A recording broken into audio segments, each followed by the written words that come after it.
बच्चों, आज आपसे मैं मैथ के जो कि बोर्ड एग्जामिनेशंस स्टार्ट हो चुके हैं और इसमें बहुत सारे बच्चे बहुत तरह की क्वेरीज कर रहे हैं।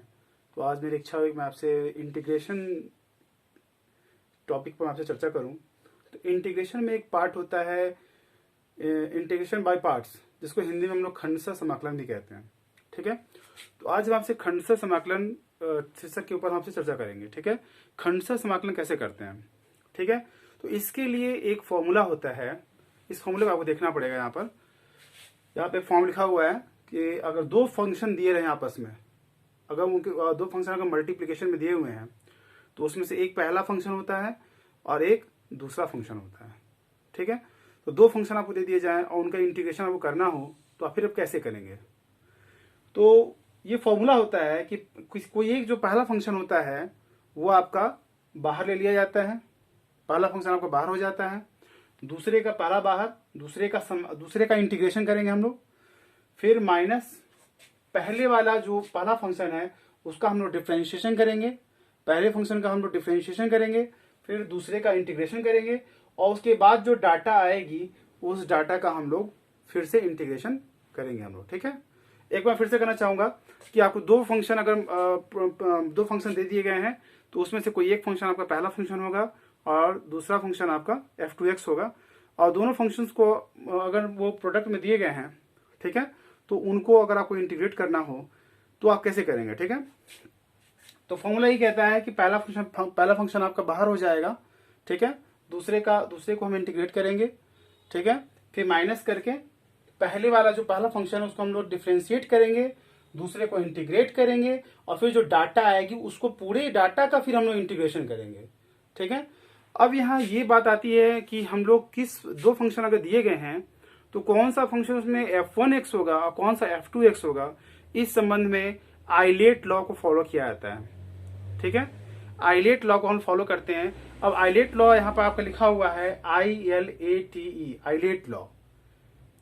यहाँ पर आइलेट का जो फुल फॉर्म है यहाँ पर आपको मैंने डिस्क्राइब किया हुआ है I फॉर इनवर्स फंक्शंस। ठीक है, इनवर्स में आपके साइन इनवर्स हो गए, कॉस इनवर्स हो गए, टेन इनवर्स हो गए, ये इनवर्स हो गए। L फॉर लॉगरिथमिक, जैसे log x, log 3x etcetera. A for algebraic, algebraic means x to the power of n के फॉर्म में अगर कोई हो तो उसे अल्जेब्रिक कहते हैं। ठीक है, तो x टू द पावर 7 हो गया, x टू माइनस 8 हो एक्सेट्रा। T फॉर ट्रिग्नोमेट्रिकल, त्रिकोणमितीय राशियां, जैसे साइन एक्स हो गया, कॉस एक्स हो गया इत्यादि। और लास्ट में है ई फॉर एक्सपोनेंशियल, हिंदी में बोले तो चरघातांकीय। ठीक है, तो एक्सपोनेंशियल के एग्जांपल्स हो गए e to the power of x, a to the power of x, a to the power of 2x etcetera. ठीक है, अब ये बात आती है कि आइलेट लॉ में ये आपको ध्यान देना होगा कि आइलेट लॉ में I सबसे ऊपर है, L उसके बाद है, फिर A उसके बाद है, फिर T है, फिर E है। तो अगर आपके पास में I से कोई डाटा दिया रहे और L से कोई डाटा दिया रहे, तो I चूंकि ऊपर है तो वो पहला हो जाएगा, और L वाला डाटा चूंकि नीचे है सीनियरिटी लेवल में, तो वो आपका दूसरा फंक्शन हो जाएगा। ठीक है, I और L में I पहला होगा, L दूसरा होगा। और अगर I भी दिया है और A दिया हुआ है तो I पहला होगा और अलजेब्रिकल दूसरा फंक्शन हो जाएगा। ठीक है, अगर आपके पास में L और A है तो L फॉर लॉगरिथमिक होता है और A फॉर अलजेब्रिक होता है, तो लॉगरिथमिक वाला डाटा आपका पहला फंक्शन हो जाएगा और अलजेब्रिक आपका दूसरा फंक्शन हो जाएगा। एक एग्जांपल से समझिए। ठीक है, यहां पर एक एग्जांपल दिया है sin x into x, sine x into x का आपको इंटीग्रेशन करना है, साइन एक्स इंटू एक्स का। ठीक है, तो यहां पर आपको ये देखना होगा कि जो साइन एक्स है, साइन एक्स आपका ट्रिग्नोमेट्रिकल डाटा है और एक्स क्या है, X to the power of 1, X to the power of 1 आपका अलजेब्रिकल डाटा है।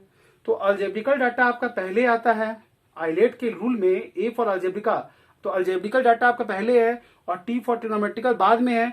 तो यहाँ x जो होगा वो पहला होगा और ये ट्रिग्नोमेट्रिकल साइन x जो है वो दूसरा हो जाएगा। ठीक है, ये फंक्शन 2 हो जाएगा और ये फंक्शन 1 हो जाएगा। अब आप जैसा कि आप रूल दिया हुआ है, पहले फंक्शन को आपको बाहर कर लेना है, तो पहला यानी x बाहर हो गया, दूसरे को इंटीग्रेट करना है यानी साइन x को इंटीग्रेट करना है, फिर माइनस करके पहले वाले को आपको डिफ्रेंशिएट करना है। ठीक है, पहले वाले को डिफ्रेंशिएट करना है, दूसरे वाले को इंटीग्रेट करना है और फिर जो डेटा आएगा उस डेटा का फिर आपको इंटीग्रेट करना है। ठीक है, तो इस तरीके से अब आपको पता है कि साइन एक्स का जो इंटीग्रेशन होता है वो आपका माइनस कॉस एक्स होता है।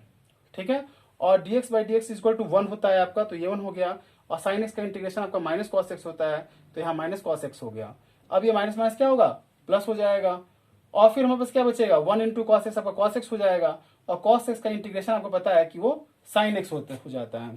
ठीक है, और फिर लास्ट में जब हम लोग इंटीग्रेशन कर लेते हैं तो आपको पता है कि हम लोग इंटीग्रल कांस्टेंट हम लोग यूज करते हैं। तो यहाँ पर सी भी हम लोग ऐड कर देंगे, जहाँ सी जो है आपका इंटीग्रल कांस्टेंट है। ठीक है, इस तरीके से आपके सामने आज मैंने खंडशः समाकलन यानी इंटीग्रेशन बाय पार्ट्स पर मैंने आपसे चर्चा किया है। और आपको जो भी इंटीग्रेशन संबंधी जो भी आपके पास प्रॉब्लम्स होंगी आप हमें कमेंट में बताइएगा। हम निश्चित तौर पर आपकी कमेंट्स को देखते हुए हम आपको उस समस्या का सॉल्यूशन अवश्य बताएंगे। ठीक है, नेक्स्ट वीडियो में आपसे मिलते हैं। Okay, bye.